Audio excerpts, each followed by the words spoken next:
4 ಕೋಟಿ ರೂಪಾಯಿ ವೆಚ್ಚದಲ್ಲಿ ನಿರ್ಮಾಣ ಮುಂಡಗೋಡ್ ಬಸ್ ಡಿಪೋ ಲೋಕಾರ್ಪಣೆ. ಸಾರಿಗೆ ಸಚಿವರಾದ ರಾಮಲಿಂಗಾರೆಡ್ಡಿ ಅವರೊಂದಿಗೆ ಶಾಸಕರಾದ ಶಿವರಾಮ್ ಹೆಬ್ಬಾರ್ ಅವರು ಮುಂಡಗೋಡ್ ತಾಲೂಕಿನ ಜನತೆಯ ಬಹುಕಾಲದ ಕನಸಾಗಿದ್ದ ನೂತನ ಬಸ್ ಡಿಪೋ ಅನ್ನು ಲೋಕಾರ್ಪಣೆಗೊಳಿಸಿ ಕಾರ್ಯಕ್ರಮವನ್ನು ಉದ್ದೇಶಿಸಿ ಮಾತನಾಡಿದರು. ಈ ನೂತನ ಬಸ್ ಡಿಪೋ ಸುಮಾರು 4 ಕೋಟಿ ರೂಪಾಯಿ ವೆಚ್ಚದಲ್ಲಿ ಅತ್ಯಾಧುನಿಕ ಸಕಲ ಸೌಲಭ್ಯಗಳೊಂದಿಗೆ ನಿರ್ಮಾಣ ಮಾಡಲಾಗಿದೆ. ಮುಂದಿನ ದಿನಗಳಲ್ಲಿ ಮುಂಡಗೋಡ್ ತಾಲೂಕಿನ ಎಲ್ಲಾ ಗ್ರಾಮಗಳಿಗೆ ಸಮಯಕ್ಕೆ ಸರಿಯಾಗಿ ಬಸ್ ಸೌಲಭ್ಯ ಸಿಗಲಿದೆ ಎಂದರು. ಶಾಸಕರಾದ ಶಿವರಾಮ್ ಹೆಬ್ಬಾರ್ ಅವರು ರಾಮಾಪುರದ ಗ್ರಾಮ ದೇವತೆ ದ್ಯಾಮವ್ವ ದೇವಿಯ ಜಾತ್ರಾ ಮಹೋತ್ಸವ ಹಾಗೂ ನೂತನ ರಥ ಲೋಕಾರ್ಪಣೆ ಕಾರ್ಯಕ್ರಮದಲ್ಲಿ ಪಾಲ್ಗೊಂಡರು.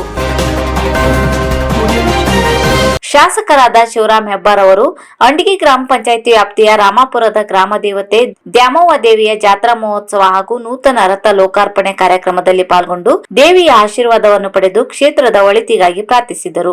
ಈ ಸಂದರ್ಭದಲ್ಲಿ ಸ್ಥಳೀಯ ಮುಖಂಡರು ಹಾಗೂ ದ್ಯಾಮವ್ವ ದೇವಿ ದೇವಾಲಯದ ಆಡಳಿತ ಮಂಡಳಿಯ ಅಧ್ಯಕ್ಷರಾದ ದ್ಯಾಮಣ್ಣ ದೊಡ್ಮನಿ, ಉಪಾಧ್ಯಕ್ಷರಾದ ಈರಪ್ಪ ದೇಸಾಯಿ ಸೇರಿದಂತೆ ದೇವಾಲಯದ ಆಡಳಿತ ಮಂಡಳಿಯ ಪದಾಧಿಕಾರಿಗಳು, ಸ್ಥಳೀಯ ಮುಖಂಡರು, ಗ್ರಾಮಸ್ಥರು ಉಪಸ್ಥಿತರಿದ್ದರು. ಲೋಕಸಭಾ ಚುನಾವಣೆ 2024 ಅರಣ್ಯವಾಸಿಗಳಿಂದ ತೀವ್ರ ಒತ್ತಡ. ಲೋಕಸಭಾ ಚುನಾವಣೆಗೆ ಪ್ರಬಲ ಆಕಾಂಕ್ಷಿ ರವೀಂದ್ರ ನಾಯ್ಕ್. ಮುಂಬರುವ ಲೋಕಸಭಾ ಚುನಾವಣೆಗೆ ರಾಜ್ಯಾದ್ಯಂತ ಅರಣ್ಯವಾಸಿಗಳಿಂದ ಸ್ಪರ್ಧೆಗೆ ಒತ್ತಡವಿದೆ. ಈ ಹಿನ್ನೆಲೆಯಲ್ಲಿ 2024 ಲೋಕಸಭಾ ಚುನಾವಣೆಗೆ ರಾಷ್ಟ್ರೀಯ ಕಾಂಗ್ರೆಸ್ ಪಕ್ಷದಿಂದ ಸ್ಪರ್ಧಿಸಲು ಪ್ರಬಲ ಆಕಾಂಕ್ಷಿಯಾಗಿದ್ದು ಇರುತ್ತೇನೆ. ಕಾಂಗ್ರೆಸ್ ಪಕ್ಷದ ಟಿಕೆಟ್ ಅನ್ನು ಬಯಸಿದ್ದೇನೆ ಎಂದು ರಾಜ್ಯ ಅರಣ್ಯ ಭೂಮಿ ಹಕ್ಕು ಹೋರಾಟಗಾರರ ವೇದಿಕೆಯ ಅಧ್ಯಕ್ಷ ರವೀಂದ್ರ ನಾಯ್ಕ್ ತಿಳಿಸಿದ್ದಾರೆ. ಅವರು ದಿನಾಂಕ 11ರಂದು ಅರಣ್ಯ ಭೂಮಿ ಹಕ್ಕು ಹೋರಾಟಗಾರರ ವೇದಿಕೆ ಕಾರ್ಯಾಲಯದಲ್ಲಿ ಅರಣ್ಯ ಹಕ್ಕು ಕಾಯ್ದೆ ಅಡಿಯಲ್ಲಿ ಅರ್ಜಿ ಸಲ್ಲಿಸಿ ಅಸಮರ್ಪಕ ಜಿಪಿಎಸ್ ಹೋರಾಟಗಾರರ ವೇದಿಕೆಯಿಂದ ಉಚಿತ ಮೇಲ್ಮನವಿ ಸಲ್ಲಿಸಿದ ಪ್ರತಿಯನ್ನು ಅರಣ್ಯವಾಸಿಗಳಿಗೆ ವಿತರಿಸುತ್ತಾ ಮೇಲಿನಂತೆ ಹೇಳಿದರು.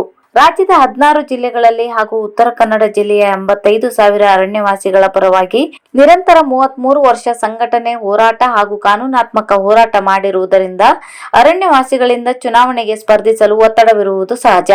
ಈ ದಿಶೆಯಲ್ಲಿ ಪಕ್ಷದ ಪ್ರಮುಖರನ್ನು ಸಂಪರ್ಕಿಸಿದ್ದೇನೆ ಎಂದು ಅವರು ಹೇಳಿದರು. ಈ ಸಂದರ್ಭದಲ್ಲಿ ಮಂಜುನಾಥ್ ನಾಯ್ಕ್, ರಾಕಿ ಹೊಸಳ್ಳಿ, ರಾಮಯಂಕಗೌಡ, ಮುಕುಂದ್ ಹುಚ್ಚಪ್ಪ ನಾಯ್ಕ್, ರಾಮಚಂದ್ರ ಪುಟ್ಟಗೌಡ, ಕೆರಿಯಾ ಚೌಡ, ಇಟಗುಳಿ, ವಿಕೆ ಉಮ್ಮಾರ್, ಕೃಷ್ಣ ಗಣಪತಿ ಕುಂಬಾರ್, ಎಂಕೆ ಮಹಮ್ಮದ್, ಪುತ್ತು ಸುಬ್ಬು ಸೋಂದ, ಉಮಾಪತಿ ಕೆರಿಯಾ ಗೌಡ ಮುಂತಾದವರು ಉಪಸ್ಥಿತರಿದ್ದರು.